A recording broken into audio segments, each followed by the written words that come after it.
noite, tudo bom? Estamos aqui ao vivo hoje para conversarmos um pouquinho a respeito da parceria essencial que é clínica e família, né? E temos um convidado especial hoje que vai participar aqui conosco, que é o Robson Monteiro. Já vou agradecer desde já aqui de coração. Gratidão, Robson, pela parceria incrível. Vou convidá-lo aqui, gente. Só um minuto. Aqui. Aguardando ele aceitar para a gente iniciar a nossa conversa aqui junto com vocês.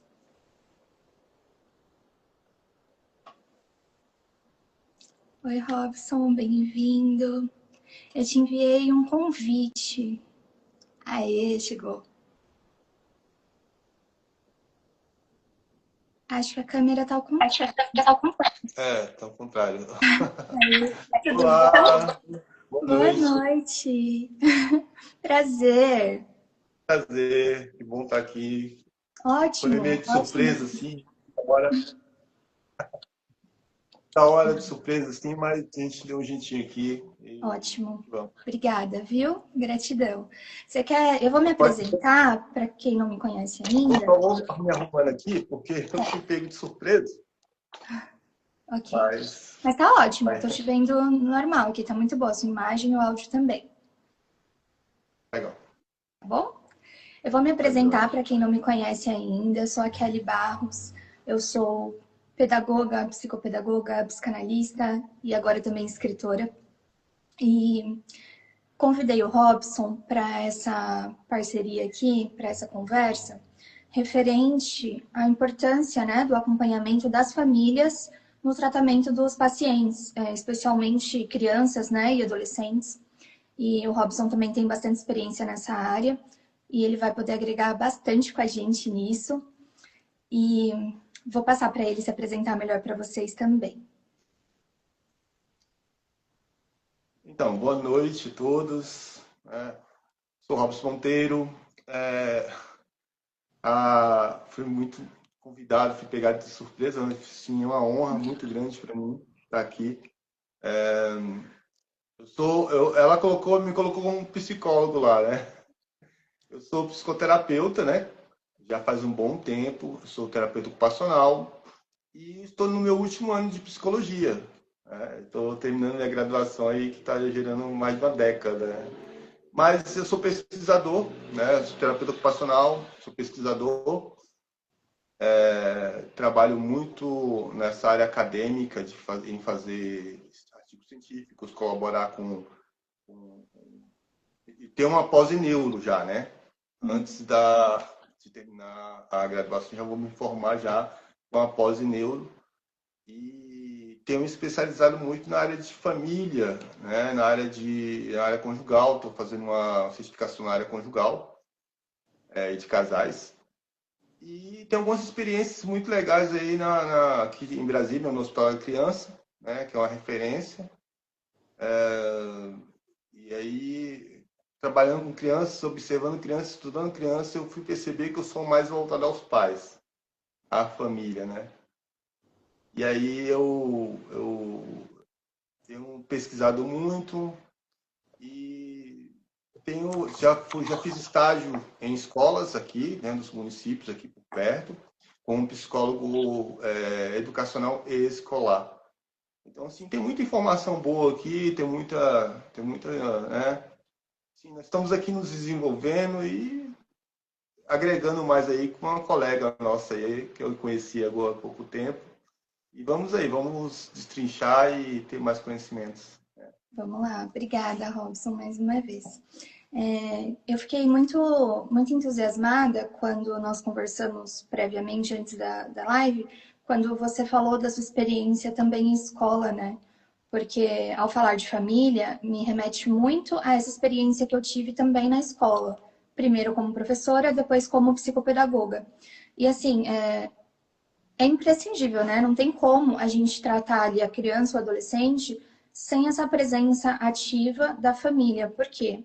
Eu costumo dizer que a família é uma extensão da clínica, né? O processo terapêutico, tanto psicopedagógico, psicoterapêutico, psicanalítico, independente de qual quer que seja, quais quer que sejam as idades, ela continua, ela se estende no dia a dia, no ambiente, na vida, né, cotidiana, não fica ali só na clínica. Então, a família é muito essencial nesse processo.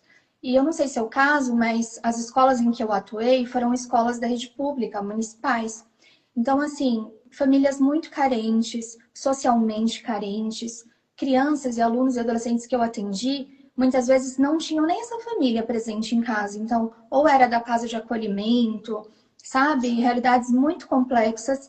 E aí, como fazer, né, esse trabalho sem ter essa família ali presente, né? Muito, muito complicada a realidade. E o quanto que é importante que a gente tenha essa consciência e trazer isso sempre à tona, eu acho que nunca é demais, que não é só um diagnóstico, não é só, a criança ou o adolescente tem ali uma certa dificuldade de aprendizagem, ou uma dificuldade emocional, de socialização, enfim. Deve ter, isso acontece muito nas escolas, deve ter TEA, tem autismo, sabe?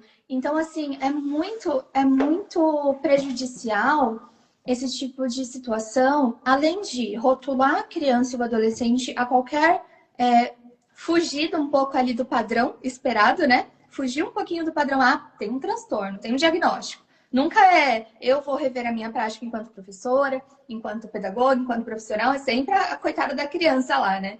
Então, assim, é isso que você falou, né? A gente tem as nossas diversas especializações e continuamos nos especializando para a vida inteira. E todos nós precisamos ter isso em mente, né? Porque tem que ser o que funciona melhor para a criança, não o que funciona melhor para nós. Ali no atendimento, ela é protagonista, né? Não nós. Então, tem esse paradoxo. E tem o outro extremo também, que é muito complicado, que é a banalização do sofrimento, que também tem-se esse tabu ainda, né? Hoje menos, mas ainda tem. Porque essa geração é muito mimimi. Eu não aguento ouvir isso, gente. Porque essa geração é muito fraca, porque são muito mimados, porque na minha época. Não, gente, sempre existiu, o sofrimento humano sempre existiu. A diferença é que hoje, ainda bem, né, a ciência avançando, a gente tem mais conhecimento, então a gente tem mais capacidade, temos nomes, né, nomenclaturas, não é o doidinho, não é o débil mental, não é nada do que retardado, não, nós temos as nomenclaturas corretas e nós sabemos hoje que se você, qualquer um de nós, formos nos aprofundar, vamos achar alguma coisa. Porque ninguém passa ileso pela vida, né? Ninguém. Então, a questão também é não taxar e rotular e identificar a pessoa, a criança, o adolescente que seja, somente aquele diagnóstico, que ela seja vista de uma forma integral, né? O que você acha disso tudo, Robson? Então, é muito legal, é muito interessante essa discussão, né? Esse bate-papo aqui que a gente vai destrinchando e aprendendo muito, né? O que você falou, assim, assim, é algo que a gente comenta muito aqui. Essa banalização, eu devia ter até anotado isso aqui.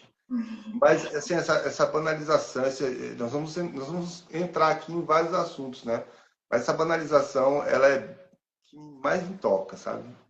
Eu observo muito, eu gosto de olhar, tanto no ambiente escolar, eu vejo desde aquela pessoa que é terceirizada aqui, Brasília é assim, né? Brasília é muito diferente do país, né? É o Distrito Federal, então tem muitas coisas diferentes. Por exemplo, um exemplo simples. Nos municípios existe CRAS e CREAS. Eles fazem quase de tudo. Aqui não, aqui já tem dispositivos, né, e autarquias que trabalham com uma parte, por exemplo, menores, os adolescentes que não têm, né, abrigos, né, que estudam em escolas, então são diferentes. Mas também atuo aqui no entorno, que no entorno já é diferente, no entorno de Brasília. O entorno de Brasília é o Goiás, né? Então tem os municípios de Lusiânia, né, que estão no sul de Brasília. Então eu tenho essas duas referências, né? E vou te falar uma coisa, é a mesma realidade para tudo. Então, eu observo muito mesmo a parte desde o professor, aquele que está dentro da sala. O objetivo é o aluno, ok? Mas eu observo desde o professor ao monitor, tanto escolas públicas e particulares. Engraçado, o Kelly, que escolas particulares, assim, eu observo que aqui, tanto no entorno de Brasília como Brasília, o ensino público, ele tem uma preocupação maior com os nossos queridos especiais, né? Do que o particular. Eu observo isso. O particular, ele não tem muito essa preocupação que o público tem. Por exemplo, o público, eles contratam estagiários em psicologia, estagiários em pedagogia, para ser monitores ali na sala. Eu observo também esses nossos colegas também, né?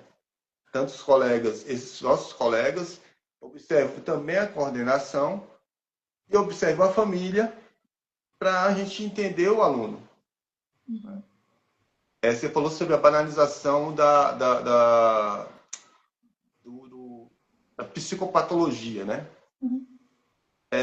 Eu já peguei casos, Kelly, impressionantes, assim, casos que o aluno era TDAH, né? Suposto TDAH.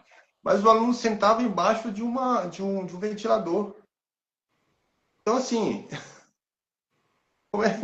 como é que eu vou... E, assim, o pai e a mãe queria rotular a criança, assim, não, ele tem TDAH, ele tem TDAH. Não, a gente tava naquela situação de que falar assim, peraí, calma, vamos conversar aqui.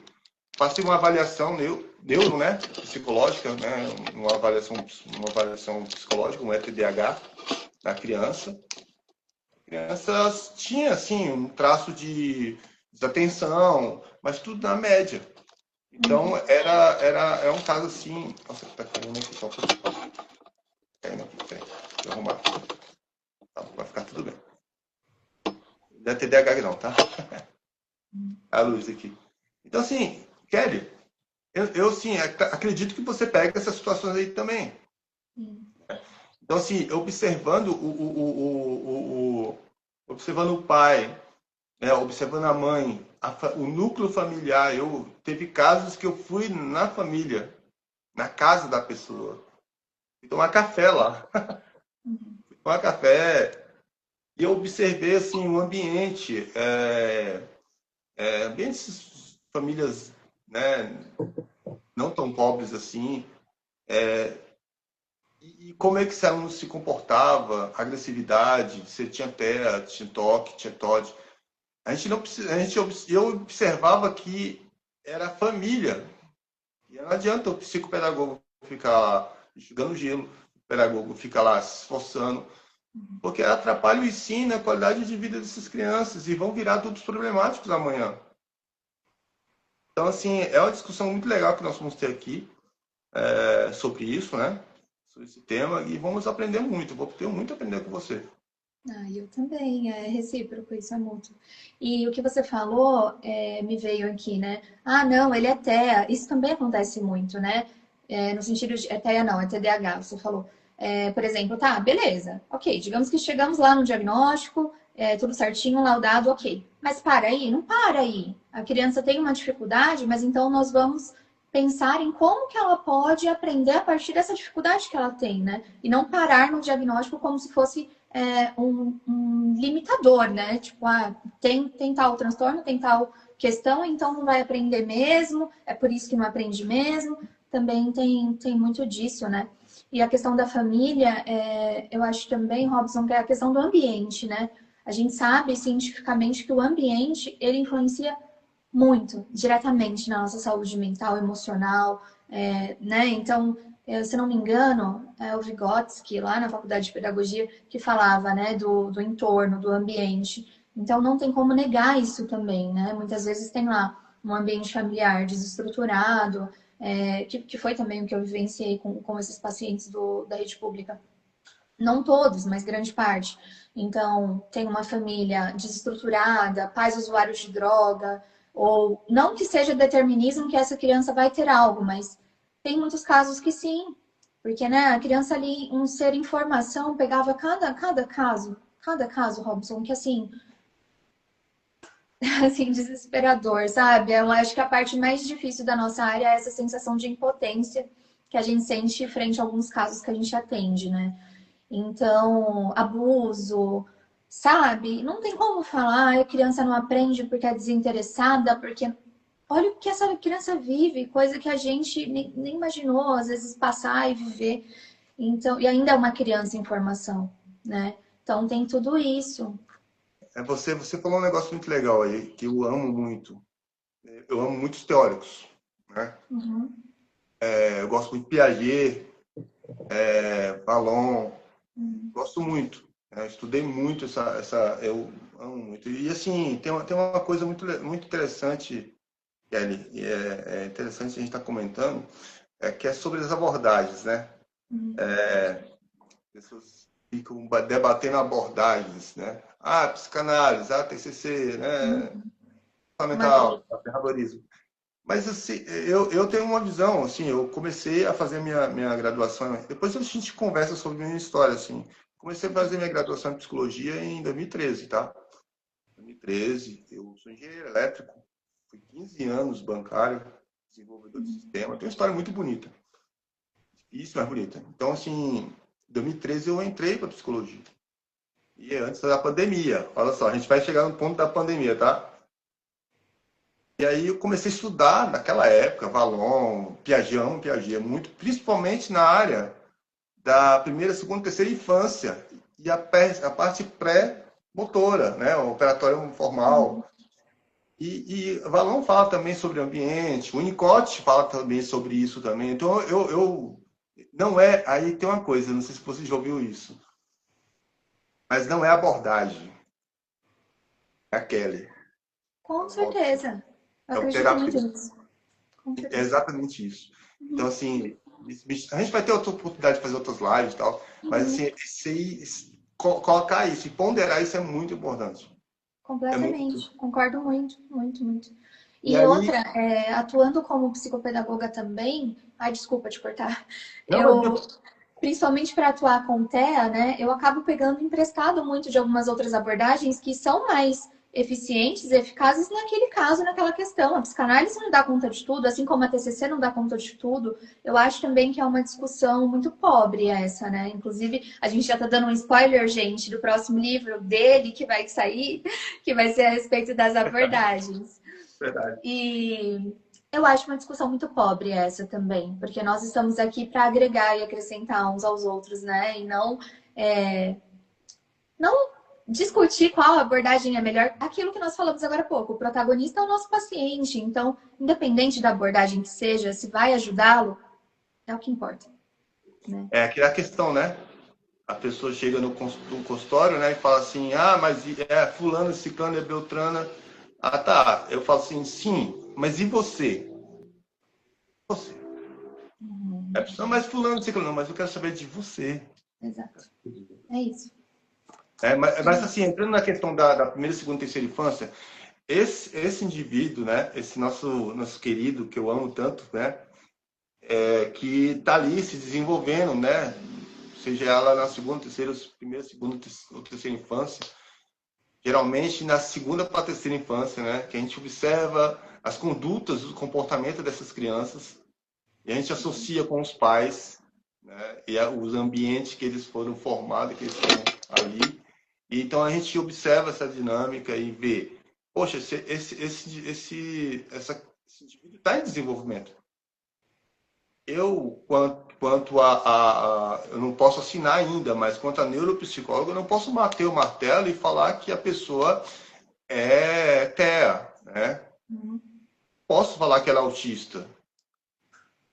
Ainda mais nesse período, Kelly, né? De desenvolvimento. Mesmo assim, eu ainda acredito, segundo estudos, não é nada na minha cabeça, né? Segundo estudos, que nós estamos desenvolvendo e há uma remissão.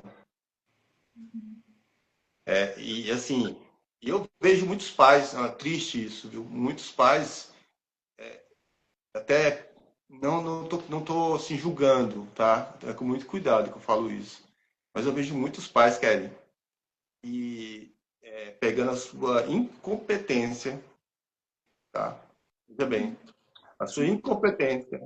ou a sua falta de sabedoria, ou falta de conhecimento, ou a sua incapacidade e rotulando como um TDAH ou um TEA.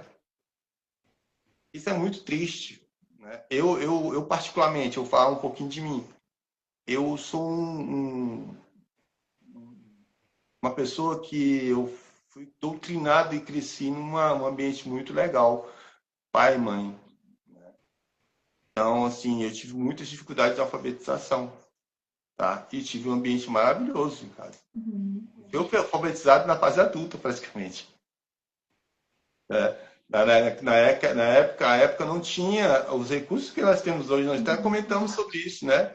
Não tínhamos os recursos que temos hoje, né? Teve uma época que para diagnosticar a pessoa ficava ali de terapia 8 anos. E borderline, que nem existia. Uhum. Mas essa questão hoje, nós estamos vendo que está muito mais fácil a mãe e o pai, o cuidador, rotular a criança do que falar assim, não, peraí, eu não estou conseguindo. Qual, assim, as experiências que você está tendo diante disso aí? As dificuldades maiores que eu tive em relação aos adultos, que dão mais trabalho do que as próprias crianças e adolescentes, não foi tanto com as famílias, sabia? Eu tive mais trabalho com colegas de profissão, então professores, gestores, complexo. Mas acontece isso, viu? Muito também, de rotular, não todos, mas acontece muito, de rotular, de jogar, né, o bastão ali para a criança, para a família, aí fica jogando para a família. Ah, não, porque a família também sim, é muito importante. Nós, é o tema da nossa live, mas o ambiente escolar também. Também não deixa de ser um ambiente, uma extensão para aquela criança, né? Que ela vai se desenvolver. Então, essa foi a maior dificuldade que eu tive. Uma coisa que eu anotei aqui também, que eu estou lembrando aqui para falar, que vai casar com o estudo que nós estamos falando, é a questão do respeito por essa criança como um indivíduo que merece respeito, que merece ser ouvido, que merece atenção, que não merece que seu sentimento, pensamento, comportamento seja banalizado. Porque eu acredito que nós viemos de uma geração, por mais que, né, você falou que teve um ambiente muito bom, eu também tive, porém com algumas questões que eu não repetiria, né? A gente busca, se eu for mãe um dia, eu busco não repetir coisas que, sei lá, agressão, por exemplo, né? Que nas gerações anteriores era tido como educação. Então foi normalizado muita coisa na nossa época, e quem é mais velho que a gente mais ainda, né? Mais enraizado, e hoje tem-se muito essa resistência dessas pessoas quando nos vê tratando uma criança com o respeito que ela merece. Então, porque tá passando a mão na cabeça, porque isso tá mimando a criança, não é, gente? Eu só estou ouvindo aquela criança que está em sofrimento porque, já ouvi, tá sofrendo pelo quê? Não tem boleto para pagar, não tem. Gente, talvez. Aí a pessoa fala, porque eu apanhei e tô bem. Se isso é estar bem, se tornou um adulto tão amargo a ponto de se incomodar quando uma criança é tratada com respeito, desculpa. Se isso é estar bem, desculpa. Não sei o que é estar bem. Então, eu sinto que isso incomoda muito alguns adultos e é um reflexo de uma sociedade doente, né? Porque é tão bom a gente olhar e falar, poxa, eu gostaria de ter sido ouvida, acolhida na minha dor. Se hoje eu carrego alguns traumas, se hoje eu desenvolvi alguns bloqueios emocionais, foi graças a algumas coisas que aconteceram na minha infância. Porque é isso que eu quero trazer também. O Contar do Caligares, que eu sou apaixonada também, faleceu recentemente, maravilhoso psicanalista. Eles tinham um relacionamento com a Maria Homem, que também é uma psicanalista maravilhosa, que casal, né? Que casalzão. Mas enfim, ele fala que a vida adulta nem sempre é tão adulta quanto parece, né? Ela sempre restos e rastros da nossa infância. Então, em psicanálise, a gente vai ver muito isso em sessões. Não é questão de culpar o pai, de culpar a mãe, principalmente não é isso. Mas está enraizado, por exemplo, eu gosto de dar o exemplo, tô dando uma viajada aqui, mas é só para contextualizar.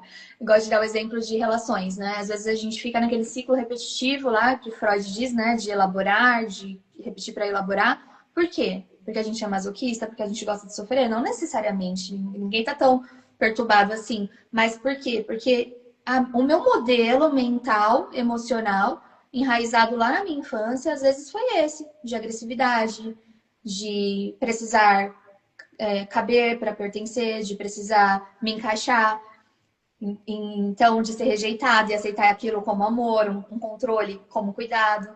Então a gente acaba repetindo na nossa vida adulta certos comportamentos, padrões e traumas devido à nossa infância. Por isso que é tão importante a gente olhar para essas crianças hoje de forma integral, né? A família, a escola, a clínica e com esse respeito, né, que a criança merece e precisa, pensando também na sociedade que nós vamos deixar, né, amanhã. Engraçado, Kelly. Eu acredito que você é uma grande psicóloga, viu? Você tem uma percepção muito legal, Obrigada. viu? Pelo seu Gratidão. material. É sério mesmo. Eu tô falando isso porque é muito legal a gente ter pessoas técnicas junto com a gente, né? Mas, assim, tem uma matéria muito legal. Eu tenho uma professora, o nome dela é Giselda. Nós temos aqui em Brasília, nós temos a Católica, a Universidade Católica de Brasília. Em BH é a PUC, pelo Brasil é a Uhum. PUC. Aqui, né, Católica. Tem uma professora chamada Giselda. A Giselda, ela é uma senhora, né, ela é behaviorista, né? Ela é comportamentalista, TCC, puro, radical. Skinner, assim. Mas assim, eu pego muita coisa dela, né? Muita coisa legal dela. E ela fala muito uma coisa pra mim. Ela fala assim, Robson, ela fala dando bronca, né? Que ela dando bronca, é o jeito dela. Fala assim, Robson, para ser um bom psicólogo, para ser um bom analista do comportamento, tem algumas matérias que tem que ter na cabeça. Psicologia do desenvolvimento da vida, processos psicológicos, depois a gente conversa sobre esses, né? E psicopatologia. Essa psicologia do desenvolvimento da vida, Kelly, é fera demais. São 2 matérias, 2 semestres. Você estuda antes da vida, antes da concepção. Inclusive, quando a gente foi pegar essa matéria, a professora falou assim, olha, quem tem filho vai chorar. Quem não tem filho vai pensar 2, 3, 4 vezes. E aí, mas foi muito legal, né?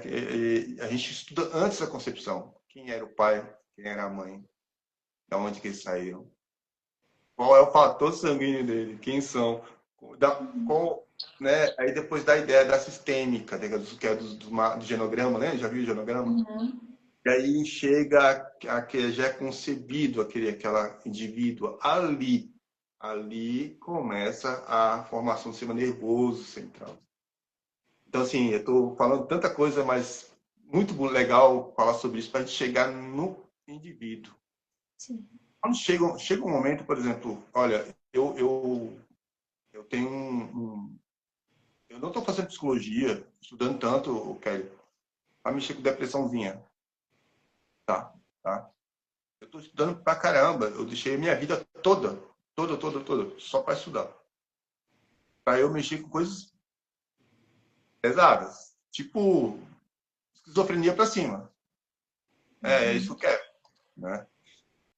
Mas estou bebendo de todas as fontes para chegar no indivíduo. Então, quando Freud fala sobre... Aí que está o grande lance. Olha só. Quando Freud fala que faz muito sentido isso, fala sobre aquela fase genital, oral, aquela fase fálica da criança, que eu vou interligando com o que Piaget fala e vou interligando com os outros teóricos, a gente vai fechando bem, faz tudo sentido, Kelly. Faz muito sentido isso. E é impressionante. Aí, para chegar num ponto que eu quero falar delicado, sobre crianças que são... A gente vai chegar no ponto, mas crianças são vítimas de abuso, tá? Uso abusado. A criança, ela não sabe o que está acontecendo ali. O que acontece? Que ao redor daquela criança, existem alguns adultos que geram nessa criança uma energia que a criança não sabe o que está acontecendo, o que aconteceu.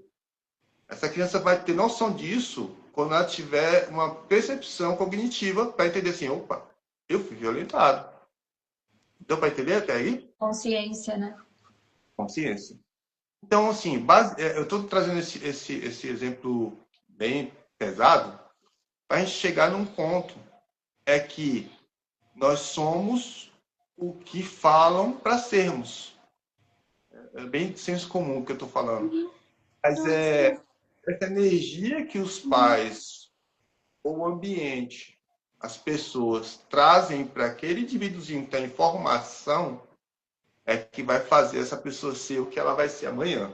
Porque é a única realidade que ela conhece, né? Exatamente.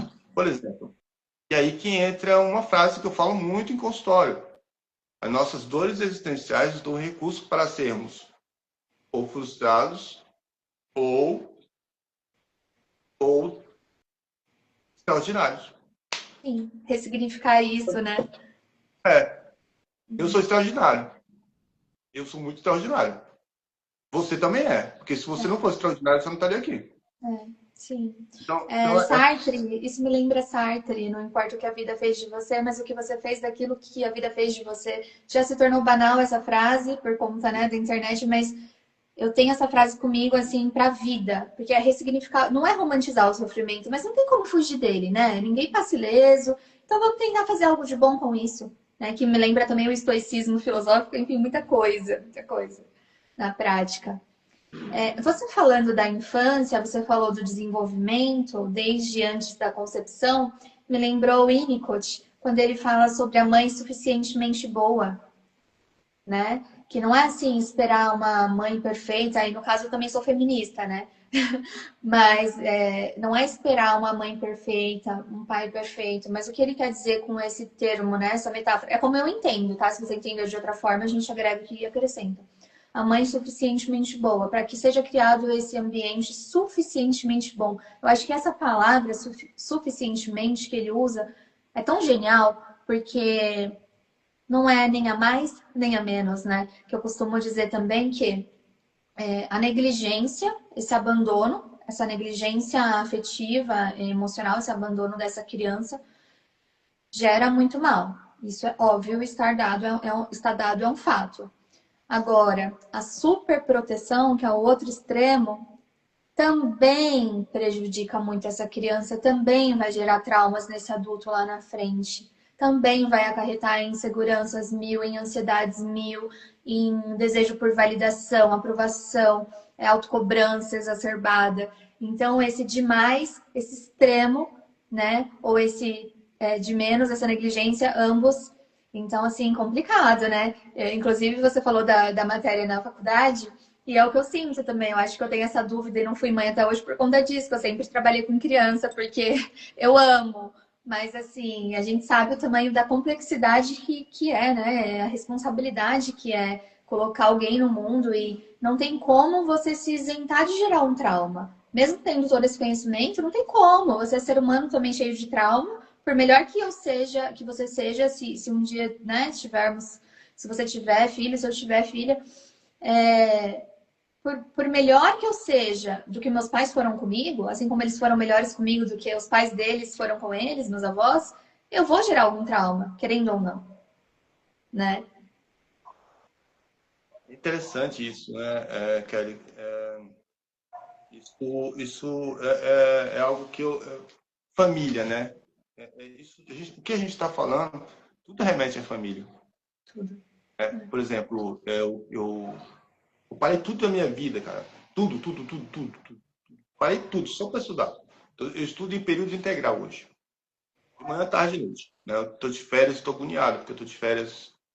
Então, e eu estou fazendo, estou estudando de manhã, à tarde fazendo estágio na clínica, escola, na faculdade, na ONG. Inclusive no DEAN, Delegacia da Mulher, faço atendimento lá. E, e à noite estudo também. Então, assim, eu estou fazendo uma certificação em casais, e conjugal e de casais. Uhum. Justamente para isso. Para quê? Para ter ferramentas o suficiente para observar aquele indivíduo. Então, assim, os autores, cara, eles são tão atuais, você já percebeu isso? Completamente. Quando, eu, Completamente. quando ele fala do útero fora da mãe, né? Do paninho. né? Uhum. Sim, Então, sim. De transição, né? O exatamente. objeto de Então, transição. é muito interessante, muito gostoso nós estudarmos isso aí, para a gente observar. Então, assim, lá no DEAN, por exemplo, eu vejo lá vem um atendimento bem pronto, né, bem rápido, e eu vejo a criança, às vezes, com a mãe chorando, a criança pegando toda aquela energia. E, assim, antes da gente chegar num ponto do que originou isso na família e das gerações, que a gente observa é a criança, né?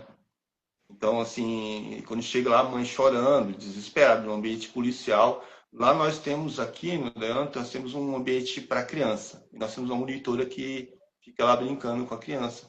E a mãe fica lá com a gente, nós ficamos orientando, levando positiva. Então, assim, essa energia toda que essa criança carrega, ela não está entendendo.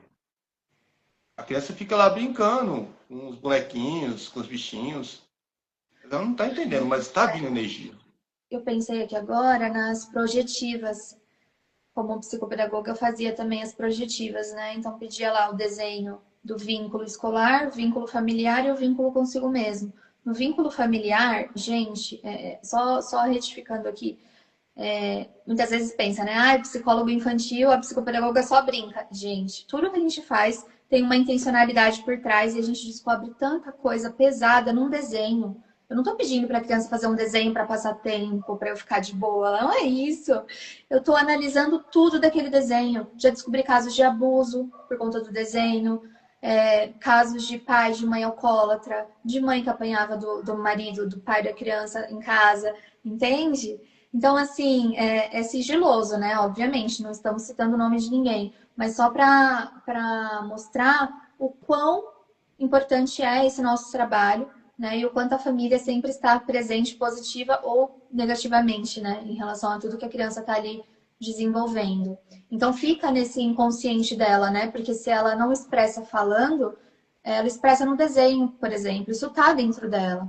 Um ambiente ou então essa insegurança toda, esse medo todo, ou aquela criança que não para de chorar, que não entra na sala, não é frescura, não é mimimi, tem alguma coisa por trás. É porque já aconteceu também casos, porque a pessoa morava, a família morava lá num bairro carente, aí era época de chuva, caiu um telhado, até me arrepio, caiu um telhado e a criança pegou trauma, em dia de chuva ela chora para estar na escola. Sempre tem, gente, uma história por trás. Então, assim, é tudo isso, né?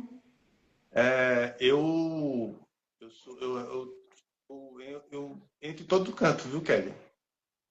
E eu estou estagiando no jurídico, no fórum aqui do município de Lusiânia, Goiás.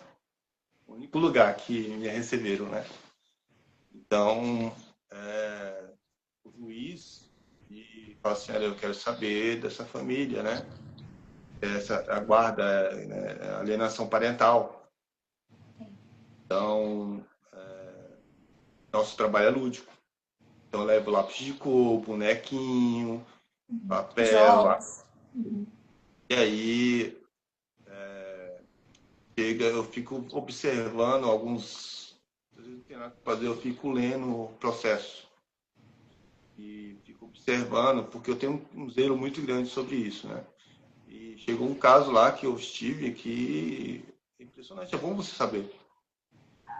E a criança fez o desenho, e era justamente um suposto abuso, né? Suposto. Nós não somos juízes, tá? Eu, você, nós não somos juízes, nós somos técnicos, tá? Comportamento, da psicologia e tal. E eu falei assim, olha, eu junto com a psicóloga, né? E ela, nós como estamos em formação, a gente vai com tudo, né? Então eu fui com tudo, né? Assim, então, aqui, aí eu fiz desenho, faz desenho, desenha você. Ela me desenhou. Ah, tio, tô desenhando aqui. A gente não gosta de chamar de tio, não, mas naquele caso tinha que chamar, né? Era uma forma lúdica que a gente podia pegar a informação dessa criança. Tem jeito. Aproximar. E aí, sim, esse tio que você tá aqui, o que ele dava para você? Ah, ele me dava balinha, dava doce. Ah, sério? Você gostava de doce? Não, gosto muito. Você gostava quando ele te dava doce? Sim. Ela nunca ganhava doce do pai nem da mãe. E aí ele fazia. Quando ele mexia, onde ele mexia em você? Aí passava assim aqui. Quando ele mexia aqui, o que ele fazia? Fazia carinho. Olha só, olha para onde. Aí, eu começava, sempre a gente começa de cima para baixo. Uhum. Lúdico. Aí desenhava tal, de forma lúdica. E aí a gente vai descendo, né? Aí pegava aqui, pegava, né? E falava, né? E que você ganhava o quê? Doce, balinha, presente. Sua mãe falava o quê de presente? Ou seja, de forma lúdica, a gente pegava todo, e criança não mente. Não mente. Pegava todo o contexto, todo o conteúdo, e aí a gente fazia um relatório, um documento, entregava para o juiz. E esse documento que nós fazíamos, nós desenvolvíamos, ele, ele mexia muito com a decisão do juiz, Uhum. naquele caso. Sim. Então, assim, a criança, quando a gente fala da criança, a criança, ela é um ser que, sim, essa mesma criança é a mesma criança que vai estar numa chuva e o telhado vai cair. Agora, a forma que essa criança vai interpretar isso durante a vida é o que é o grande lance, entende? É, assim, só para fechar aqui, eu lembrei de uma coisa.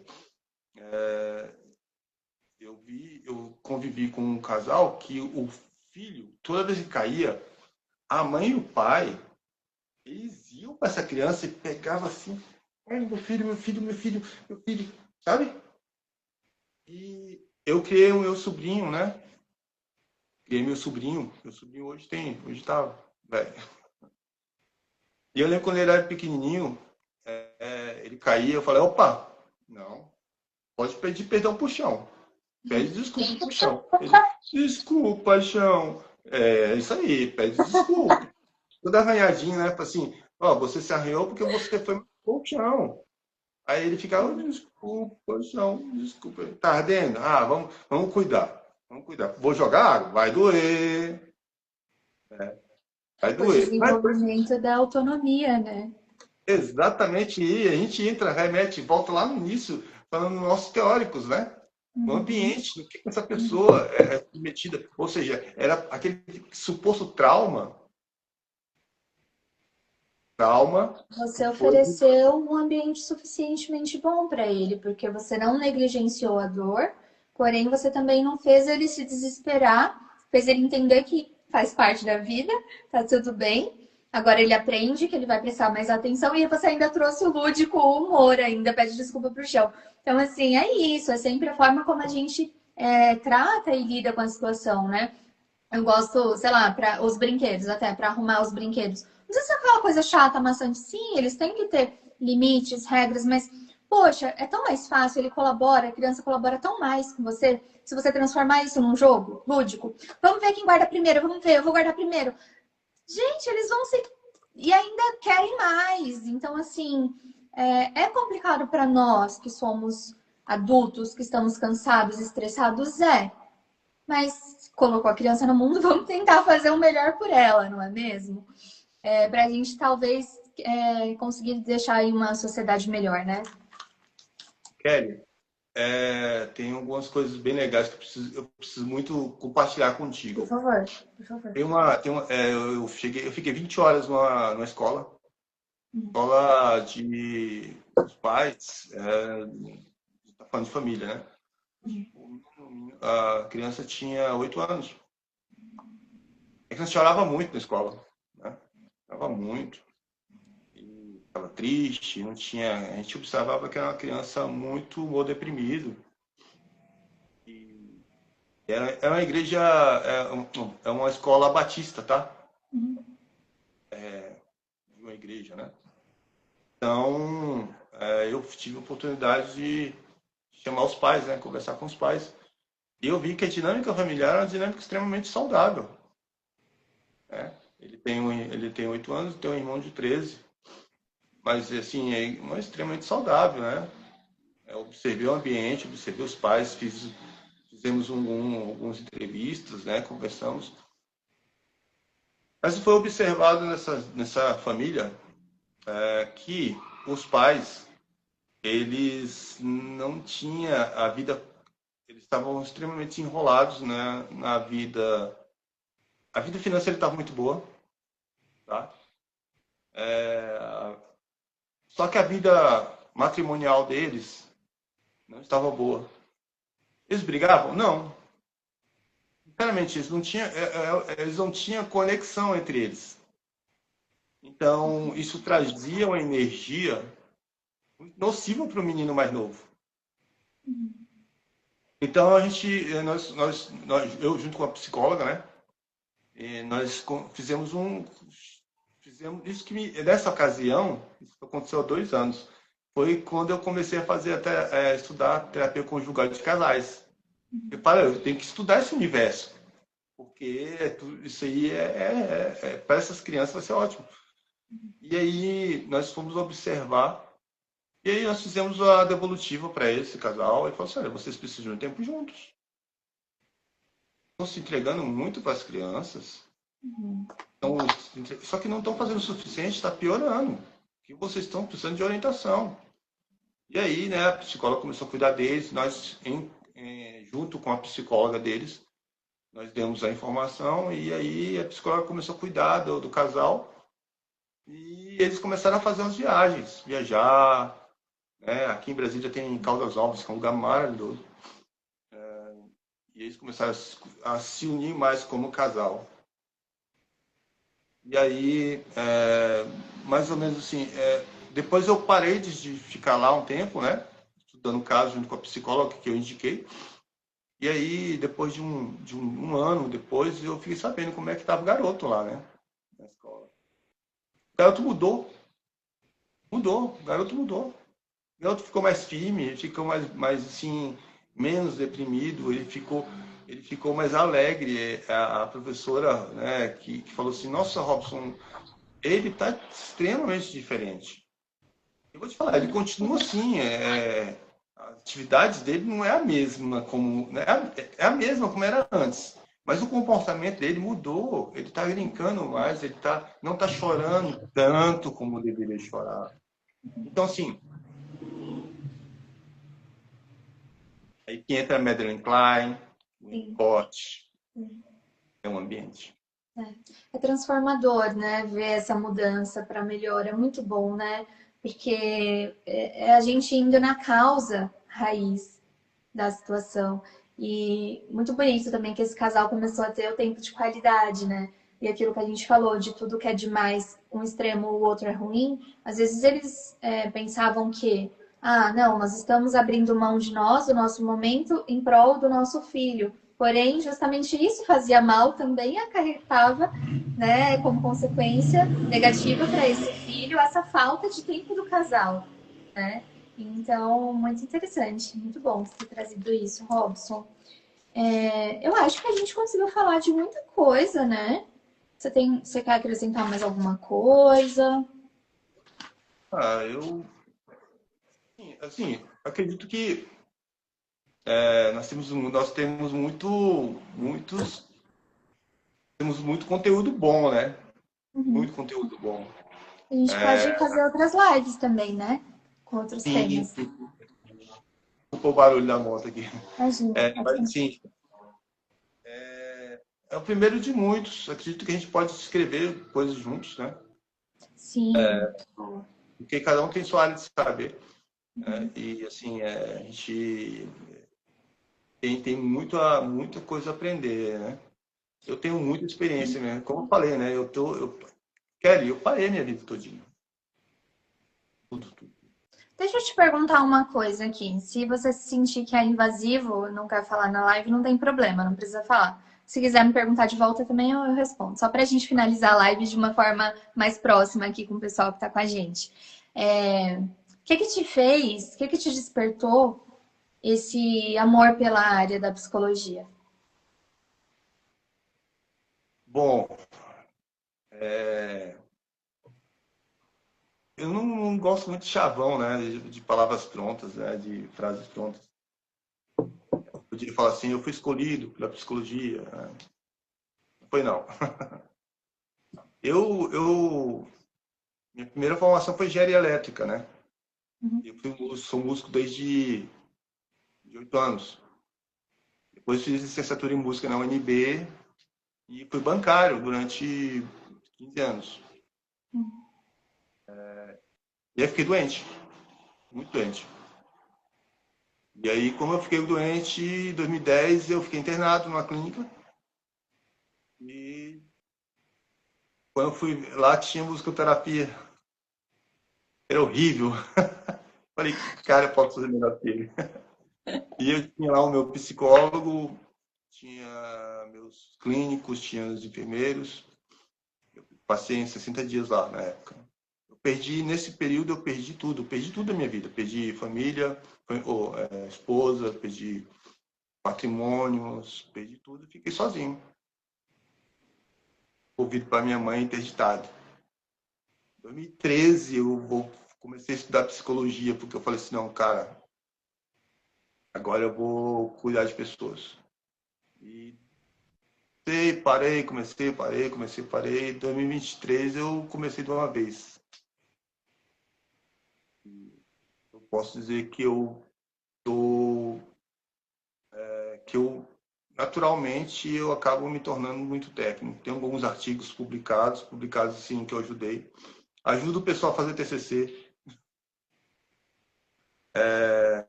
Aí eu falei assim, cara, eu vou parar minha vida porque vou parar tudo, não vou mexer com música mais, só vou fazer musicoterapia.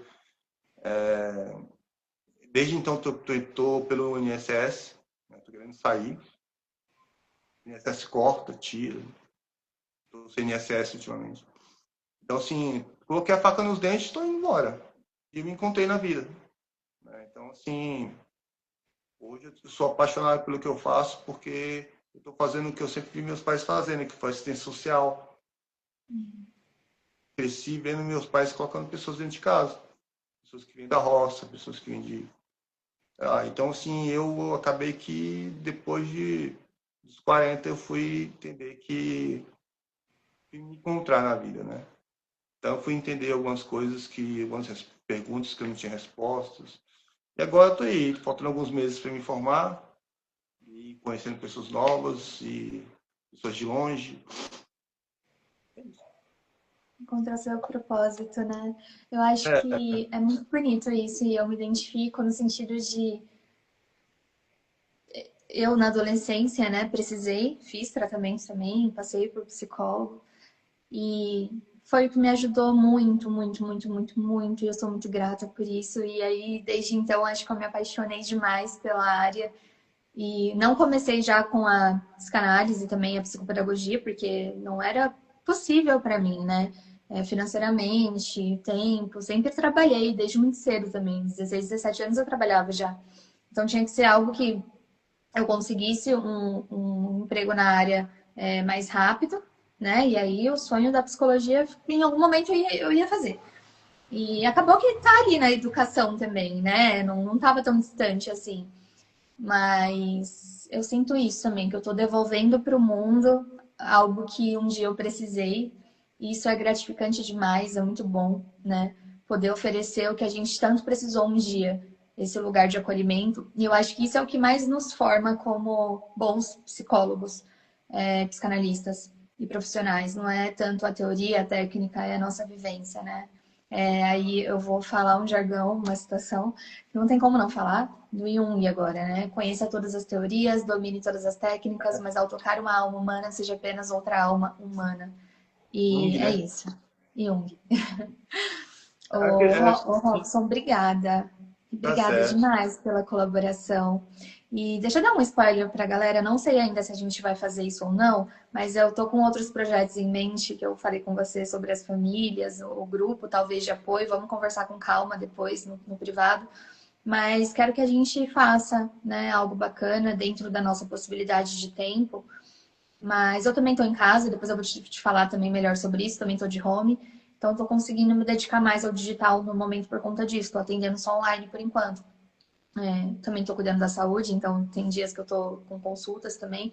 Mas dentro do possível, vamos tentar fazer algo de concreto para apoiar essas famílias, que seja um grupo. Eu pensei inicialmente num grupo de apoio no WhatsApp, um grupo exclusivo, e aí um valor social, ou menos ainda que o social, um valor só simbólico, talvez uma vez no mês, mas isso ainda é só um.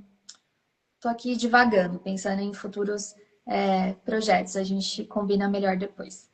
Sim, Obrigada. muito Tchau, bom. tchau, gente. Boa noite. Eu vou deixar a live salva, depois o Robson também deixa no perfil dele. Um beijo. Tchau, tchau.